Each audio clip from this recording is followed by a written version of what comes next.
ये है अंगूर के जूस बनाने की आसान और मज़ेदार तरकीब।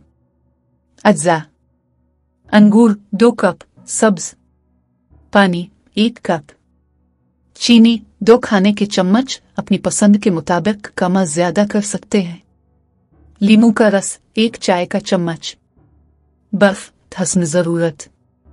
तरकीब: अंगूरों को अच्छी तरह धोकर उनके दाने अलग कर लें। ब्लेंडर में अंगूर, पानी, चीनी और लीमू का रस डालकर अच्छी तरह ब्लेंड करें। हमवार होने तक ब्लेंड करें, तकरीबन 30 से 40 सेकंड तक। इस वक्त तक ब्लेंड करें जब तक कि मुरक्कब हमवार ना हो। ब्लेंड करने के बाद जूस को छान लें ताकि छलके अलग हो जाएं। जूस में बर्फ शामिल करें और ठंडा सर्व करें।